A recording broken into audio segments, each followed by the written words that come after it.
이 아이들을 보기만 해도 웃음이 나지요. 아이들을 보고 웃는 웃음은 진정한 웃음입니다. 감사합니다.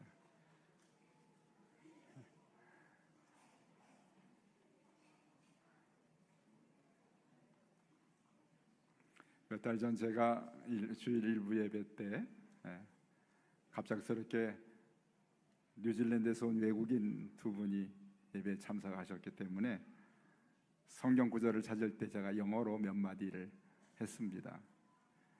그랬더니 예배 후에 몇 분이 난리가 났어요. 왜 그랬을까요?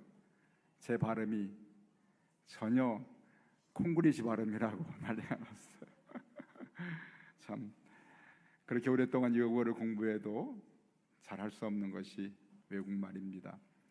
분명한 것은 제가 누구를 만나도 소통하는 데는 아무 문제가 없습니다. 제가 이 시간에 설교하면서 중국말 또는 러시아어 또는 아랍어로 제가 유창하게 설교를 한다면 여러분이 다 놀라시겠지만 그래도 좀 배웠나 보다 생각을 하실 것입니다. 또 제가 이 시간에 어떤 앉아있는 걷지 못하는 분을 손으로 잡아서 일으킨다면 또 소동이 나겠죠. 이전에 교회가 어려웠을 때 어떤 분이 그렇게 말했습니다. 목사님, 그런 기적이 생기면 많은 사람들이 모이지 않을까요? 하면서 저에게 그런 일이 있으면 좋겠다 하는 말을 들은 적도 있습니다. 오늘 이 오순절 성령이 임하신 이후에 예루살렘에 두 가지 놀라운 기적이 일어납니다. 하나는 거기 모인 성령 충만한 제자들이 한 번도 어쩌면 가보지도 못하고 듣도 보도 못했던 그 나라의 말을 가지고 유창하게 하나님의 큰 일을 선포합니다. 방언을 한 것이지요. 그 옷차림은 아마도 이 유대 예루살렘 가운데서도 저 외곽 지역인 갈릴리 사람들이, 허름한 옷을 입은 사람들이 어떻게 그렇게 다른 나라 말로 유창하게 하나님의 큰 일을 말하는지, 이 일이 일어나자 어떤 반응이 있었는, 거기 모인 수많은 사람들이 다 소동했다고 말합니다. 놀라고 신기하여서 당황하고 어찌된 일이냐고 그렇게 반응을 보인 것을 보게 됩니다. 그렇죠. 2장에 기록됐습니다. 많은 사람들이 모여들어서 매우 혼란을 일으키고 당황하면서 놀라움과 신기함으로 도대체 이것이 어찌된 일인지를 이해할 수 없는 그런 반응을 이 기적 앞에서 보이게 됩니다. 또 하나 중요한 기적이 지난 제가 주일에 말씀드렸습니다만 40년 동안 걷지 못했던 사람을 베드로와 요한이 성전 미문 앞에서 손을 잡아 일으키지 않습니까? 그 일을 보고 또한 거기 모인 사람들이 다시 한번 심히 놀랍게 여기며 놀라니라. 그죠? 놀랐다는 이야기밖에 성경에 기록되지 않습니다. 참 신기하고 놀랍다, 너무나 충격적인 감동을 느끼고, 그리고 여러분, 이러한 표현을 우리가 흔히 황홀경에 빠졌던 엑스타시라는 그런 황홀함에 사람들이, 아니 도대체 이 일이 어찌된 일인가, 머리로는 이해되지 않는데 눈앞에서 부인할 수 없는 그런 기적 앞에서 사람들은 단지 놀라워할 뿐인 것을 오늘 보게 됩니다. 이런 기적의 첫 번째 모습은, 효과는 바로 사람들에게 영향을 미치고 사람들에게 어떤 함께 모여서 그 일에 관심을 두게 만드는 그러한 기적의 효과를 보게 됩니다. 이런 기적들은 이런 일을 행한 사람에게 관심을 끌게 만들죠. 기적을 행한 사람의 도대체 누가 이런 이적을 행했는지, 그리고 이적을 행함을 당한 사람, 치유를 받은 사람에 대한 주목을 갖게 되는 것이 너무나 당연한 일이겠습니다. 그런데 오늘 성경은 특별하게도 이 일을 행한 그런 베드로가 오늘 본문 12절의 말씀에 왜 우리를 주목하느냐 하면서 자신들을 바라보지 말 것을, 자신들이 주목의 대상이 되는 것이 잘못된 것을 분명하게 말합니다. 여러분, 40년 동안 걷지 못했다가 기적처럼 일어나서 온 성전을 뛰어다니며 걸으며 그렇게 하나님을 찬양하는 그 사람의 이름 석자, 어쩌면 이름 하나조차 기록되지 않고 있습니다. 그 사람의 이야기가 사도행전 3장과 4장 전체를 덮고 있지만은 사실은 그 사람 이름 하나가 나오진 않습니다. 왜 그랬을까요? 우리가 주목할 것은 이 일의 기적을 행한 베드로도 아니라, 그리고 고침받은 그 거린도 주목의 대상이 아니라는 분명한 사실을 우리에게 나타내고 있습니다. 자, 사람들은 이해할 수가 없습니다. 어떻게 이런 일이 생겼는지 도무지 알 수가 없습니다. 그런데 여러분, 이때 필요한 것이 무엇일까요? 바로 이런 상황에 필요한 것이 바로 하나님의 말씀이었습니다. 베드로는 그래서 두 번 이 기적 앞에서 연이어서 기적에 대한 하나님의 말씀을 설교하면서 그들에게 전파하고 있는 것을 사도행전 2장과 3장에 기록하고 있지요. 먼저 방언으로 모든 사람들의, 각 나라 10여 국의 사람들에게 하나님의 큰 일을 전하고 나서 놀라운 그들 앞에서 베드로가 전한 메시지는 무엇입니까? 하나님께서 약속하신 성령을 부어주신 것이다. 이들이 대낮에 쇠술에 취한 것이 아니라 하나님이 그토록 오랫동안 약속하신 성령님이 이들에게 임하였기 때문에 이들이 이와 같은 기적을 행한 일이고, 그리고 이 성령으로 임하신 이 하나님께서 이 일을 행하신 뜻이 무엇인지 아느냐 하면서 베드로는 그 자리에서 설교의 말씀을 오랫동안 전했는데, 그 설교의 마지막 결론은 무엇입니까? 그런즉 이스라엘 온 집은 확실히 알지니 너희가 십자가에 못 박은 이 예수를 하나님이 주와 그리스도가 되게 하셨느니라. 아멘. 베드로의 설교의 주제는 무엇이었을까요? 그리스도였습니다. 예수 그리스도. 너희가 십자가에 못 박은 그분이 바로 하나님이 보내신 구원자 예수 그리스도이시라고 하는 것을 말씀을 통해서 기적이 왜 일어났는지, 이 기적이 무엇 때문인지를 전하면서 기적의 중심에 바로 예수 그리스도가 계신 것을 선포하고 있습니다. 오늘 두 번째 기적인 날 때부터 걷지 못했던 40년 동안 걷지 못한 사람 일으켜 세운 다음에 거기 모여든 사람들의 그런 충격을 받은 사람들을 향해 주신 베드로의 메시지 또한 역시 마찬가지였습니다. 왜 이 일로 놀라느냐? 왜 이 일로 우리를 주목하느냐? 그렇게 말하면서 13절에 보니까 하나님, 우리 조상의 하나님이 그 종 예수를 영화롭게 하셨느니라 말합니다. 예수님에 대한 이야기를 꺼냅니다. 그리고 말합니다. 15절에 14절 이어서 너희가 거룩하고 의로운 일을 거부하고 도리어 살인한 사람을 놓아 주길 구하여 생명의 주를 너희가 죽였도다. 너희가 생명의 주를 죽였도다. 그러나 하나님께서 그를 죽은 자 가운데 살리셨으니 우리가 이 일의 증인이라고 말합니다. 생명의 주를 죽였고 하나님이 그를 살리셨고 또한 우리가 이 일의 증인 된다고 그렇게 말씀을 통해서 선포하고 있습니다. 이것이 베드로가 전한 설교의 중심이었습니다. 중심에는 무엇이 있었다고요? 예수 그리스도가 계신 줄로 믿습니다. 아멘. 우리도 마찬가지죠. 여러분, 하나님 말씀을 들을 때 저 여러분 마음속에 전하는 제 마음이나 듣는 여러분의 마음속에 무엇이 자리하기를 원해야 될까요? 바로 예수 그리스도가 우리의 심령 가운데 자리하고 계셔야 할 줄로 믿습니다. 이것이 중요합니다. 오늘 우리 다른 말씀을 들으러 온 건 아닙니다. 다른 이야기를 전하러 제가 선 것 아닙니다. 하나님이 저를 통해서 여러분이 듣는 여러분의 마음속에 바로 하나님께서 심겨지기를 원하고 우리 안에 자리하기를 원하는 것은 바로 살아계신 예수 그리스도 생명의 주인 되신 그분이 우리 마음속에 자리하기를 원하셔서 하나님 말씀을 전해주시고 듣게 하여 주셨습니다. 우리 마음속에 예수 그리스도가 살아계셔야 진정으로 말씀을 바로 들은 바로 그리스도인의 말씀을 듣고 예배하는 자의 바른 자세인 것을 보게 됩니다. 성경은 오직 그리스도를 증거합니다. 우리를 살리신 그분에게 마음을 두기를 원합니다.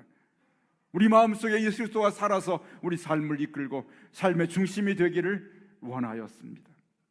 베드로가 성령 충만을 받은 다음에 그의 마음과 입술은 오직 하나, 예수 그리스도로 충만하였습니다. 여러분, 베드로가 이 걷지 못한 사람을 잡아 일으킬 때 그에게 했던 한마디 중요한 말이 있지 않습니까? 은과 금은 내게 없거니와 그러나 내게 있는 것 그것으로 내게 주노니. 그것은 무엇이었습니까? 나사렛 예수 그리스도의 이름으로 일어나 걸어라. 아멘. 베드로는 자신 속에 은과 금이 있는 것이 아니라 오직 하나 내게 있는 것이 있는데 그것은 바로 나사렛 예수 그리스도의 이름이라고 말합니다. 베드로는 이제 그의 마음속에, 그의 말 속에 오직 하나 예수 그리스도 그분이 자리하고 있었습니다. 자신의 힘이 아니라 그리스도의 능력으로, 그리고 자신은 그리스도의 도구로 쓰임받을 뿐이요 오직 예수 그리스도 그분의 능력으로 이 사람에게 행한 것이라고 말하면서, 여러분 오늘 16절 말씀 보시기 바랍니다. 그 이름을 믿음으로만 그 이름인 너희가 보고 아는 이 사람을 성하게 하였다. 예수 그리스도의 이름을 믿음으로 그 이름이 너희가 보고 있는 이 병든 사람을 성하게 하였다. 이어서 예수로 말미암은 믿음이, 예수로 말미암은 믿음이 너희 모든 사람 앞에서 이같이 완전히 낫게 하였느니라. 아멘. 무엇이 낫게 했다고요? 예수 그리스도로 말미암은 믿음이 이 사람을 완전히 낫게 하였느니라. 아멘. 베드로는 예수 그리스도를 그들에게 전해줍니다. 이렇게 일어난 기적의 목적은 바로 하나님께서 너희에게 예수 그리스도를 알게 하시려고 기적을 행하셨노라고 말씀합니다. 하나님께서 너희의 연약함과 부족함을 감당하시고 십자가에서 죽으신 예수 그리스도, 우리의 연약함을 짊어지신 그분의 십자가의 죽음이 우리를 살리신 능력이 된다고 하는 이 놀라운 십자가의 비밀을 하나님 우리에게 알게 하시려고 기적을 행하노라고 그렇게 선언하고 있습니다. 베드로는 계속해서 하나님이 그 종 예수 그리스도를 영화롭게 하셨다고 증거하면서 너희가 거룩한 그 의로운 자를 부인하고 도리어 살인한 자를 대신 내어주고 그분을 십자가에 못 박아 죽게 하였노라고 이렇게 하나님의 뜻을 선언하고 계신 것을 보게 됩니다. 그런데요, 베드로는 설교할 때마다 하나님 말씀 속에 담겨있는 그리스도의 살아계심과 그분의 보내신 뜻을 전하고 나서 듣는 자들의 삶과 그들의 이야기에 예수 그리스도를 연결해 주고 있는 것을 보게 됩니다. 단지 아무런 상관이 없는 예수 그리스도가 아니라 거기 모여서 그 말씀을 듣고 있는 사람들과 예수 그리스도의 상관이 무엇인지를 분명하게 밝히고 있는 것을 보게 됩니다. 먼저 여러분, 그 남곳 방언으로 그 나라 말로 하나님의 큰 일을 들은 사람들에게 그들에게 전한 중요한 베드로의 설교의 마지막 결론은 무엇이었습니까? 너희가 십자가에 못 박아 죽인 그 예수 그리스도를 하나님이 주와 그리스도가 되게 하셨노라고 선포하면서 너희가 바로 예수 그리스도 그분을 따르고 생명의 주로 모셔야 할 텐데 너희가 십자가에 못 박은 죄를 그들에게 지적하고 있습니다. 두 번째 설교도 마찬가지입니다.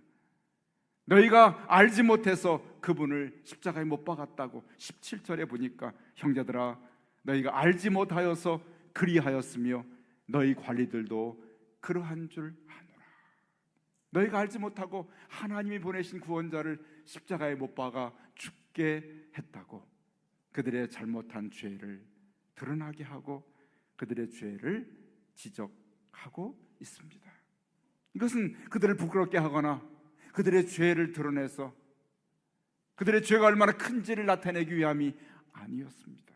그리고 마침내 베드로는 이 말씀의 결론에 이르러서 그리스도가 그들과 상관 있는 연관으로 그들을 이어주면서 베드로는 그들에게 회개하도록 그들을 이끌고 있음을 보게 됩니다.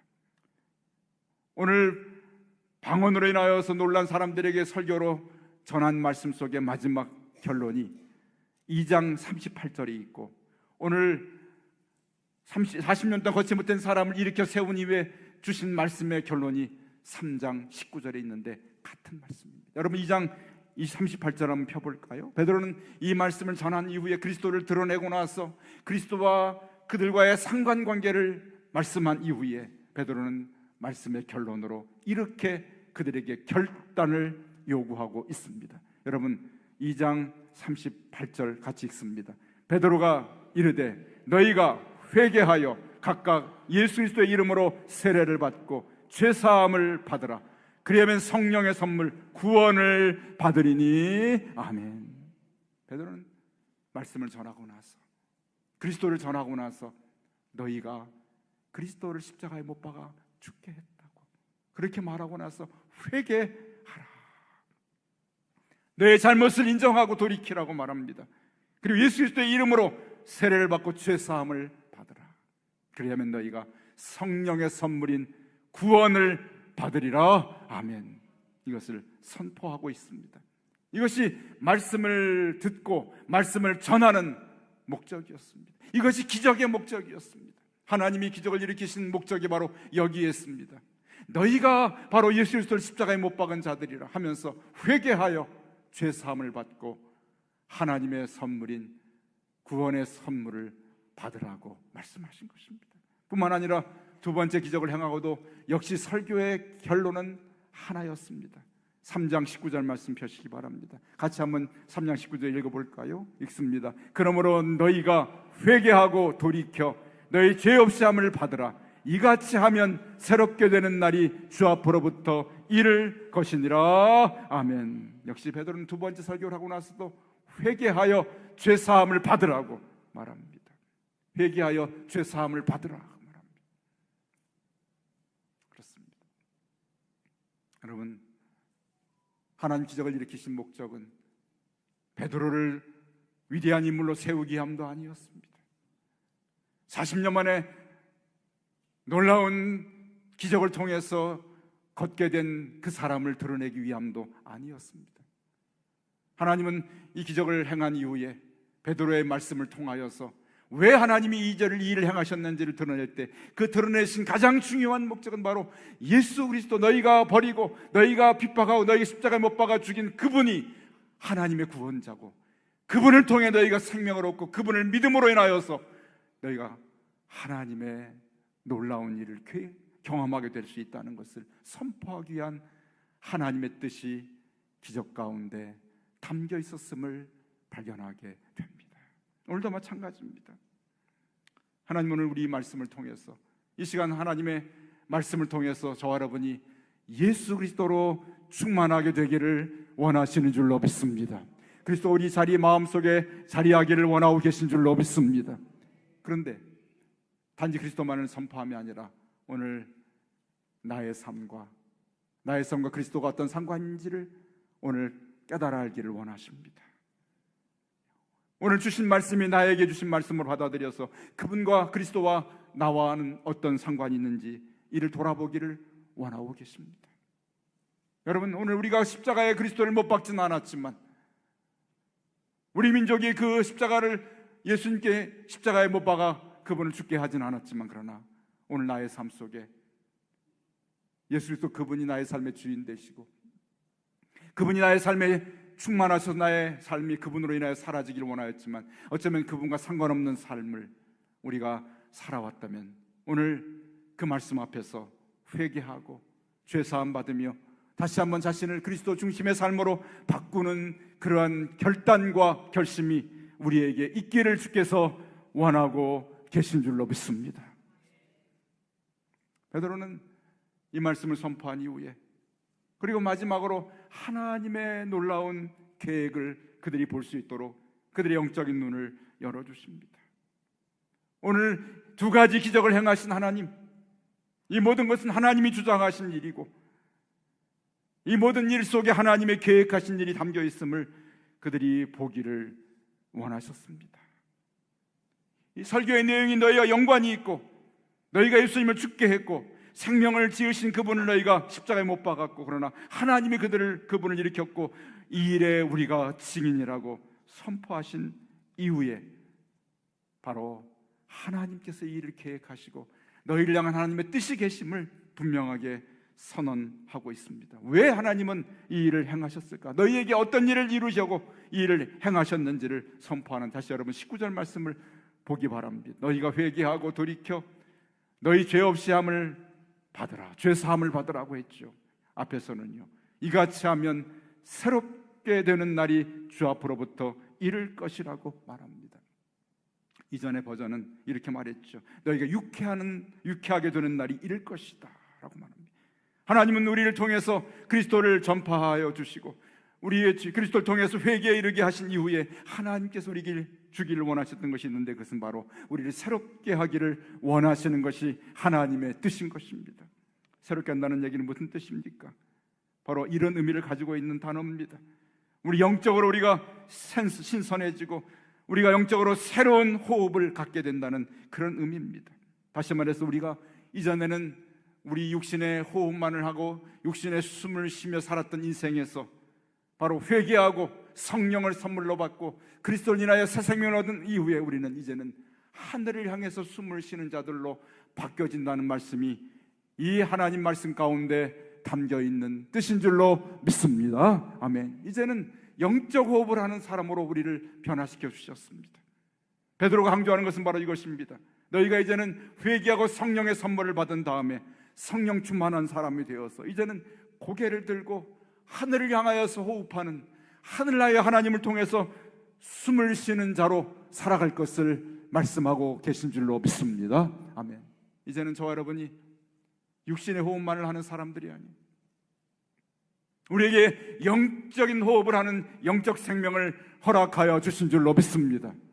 저 여러분 속에 영적 생명이 살아있는 줄로 믿습니다. 그래서 이제는 우리가 하늘을 향하여 호흡하는 존재들로 하나님이 우리를 바꾸기를 원하셨습니다. 그래서 우리를 불러주시고 우리에게 예수 그리스도에 대해서 말씀을 듣게 하시고 그분을 인하여 살아가게 하시고 그분이 주신 생명을 가지고 살 수 있는 존재로 바꿔주신 목적은 이제 우리가 영적인 호흡을 살아있는 생명으로 하늘을 향하여 호흡하는 존재로, 숨을 쉬는 존재로 우리를 바꾸시려는 하나님의 뜻이 담겨 있음을 말씀하고 있습니다. 아멘. 그렇습니다. 베드로는 그래서 오늘 그들에게 이 놀라운 사실을 선포합니다. 이 말씀을 들은 자들이 이제는 그 안에 그리스도의 생명이 자리하고 영적인 호흡을 가진 자로 변화되고 새로워지게 됩니다. 그리고 모여서 그리스도의 영적인 공동체 교회를 이루면서 하나님의 거룩한 뜻을 드러내는 정말 새로운 공동체를 이루면서 그들이 영적인 삶을 살 수 있는 놀라운 일들이 기적으로부터 시작하여서 여기에까지 이르게 된 것이죠. 그렇습니다. 하나님은 오늘도 우리 가운데 이와 같은 기적을 행하시면서 우리가 그리스도를 보게 만드십니다. 그리스도로 인하여 살아가게 만드십니다. 그분의 생명을 힘입어서 호흡하며 사는 존재들로 우리를 바꾸기 원하십니다. 그리고 이제는 우리의 삶이 내 힘과 내 뜻대로 사는 존재가 아니라 예수 그리스도 그분으로 살아가는 삶으로 바꿔주기를 원하셔서 오늘 우리에게도 주님께서 계속하여서 하나님의 기적을 행하시고 그 속에서 예수 그리스도를 보고 듣기를 원하고 계신 줄로 믿습니다. 아멘. 한 신학자는 기적을 이렇게 표현했어요. 그리스도에게 모이도록 종을 치는 것과 같다 말합니다. 기적은 종을 쳐서 사람들을 불러 모으는 것이다. 그런데 여러분, 종을 치고 불러 모인 사람들이 거기서 종을 치고 불러 모인 것으로 끝나면 아무런 의미가 없습니다. 종을 듣고 불러 모은 사람들이, 함께 모인 사람들이 들어야 할 생명의 메시지가 있는데 바로 그것은 바로 예수 그리스도입니다. 그분의 음성을 듣고 나서, 그분의 생명의 이야기를 듣고 나서 그분과 나와 어떤 상관이 있는지를 깨달아야 합니다.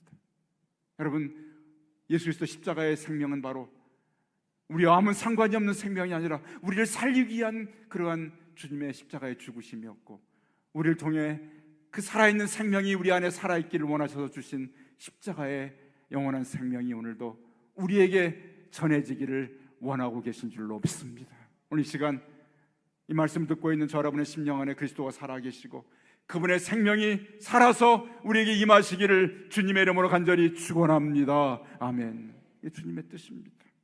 그래서 말씀을 주시고 오늘도 그 말씀을 전하여 주고 계신 것입니다.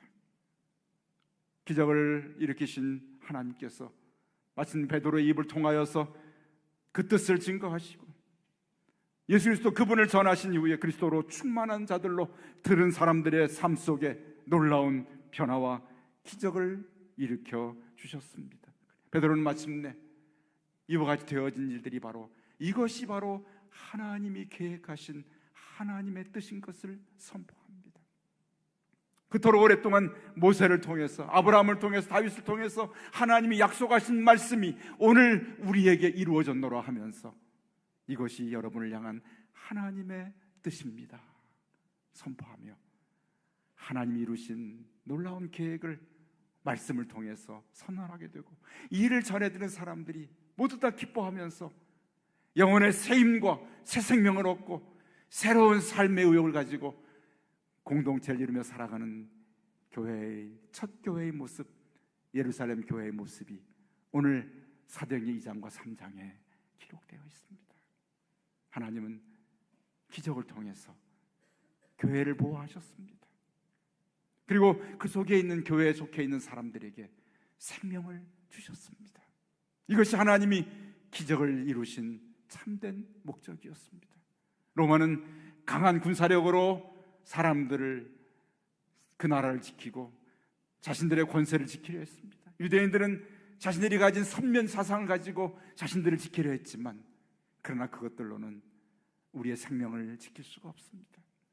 하나님께서는 오늘 유일하신 생명의 근원 되신 천하 만민에게 주신 유일한 구원의 이름 예수 그리스도, 그분의 이름을 전해주시고 그분으로 인하여 생명을 주시기 위하여 오늘 우리에게 예수 그리스도 그분을 들려주고 계십니다. 오늘 그분의 이름을 들은 저 여러분의 심령 안에 하나님이 원하시는 하나님의 계획이 성취되시기를 주의 이름으로 간절히 축원합니다.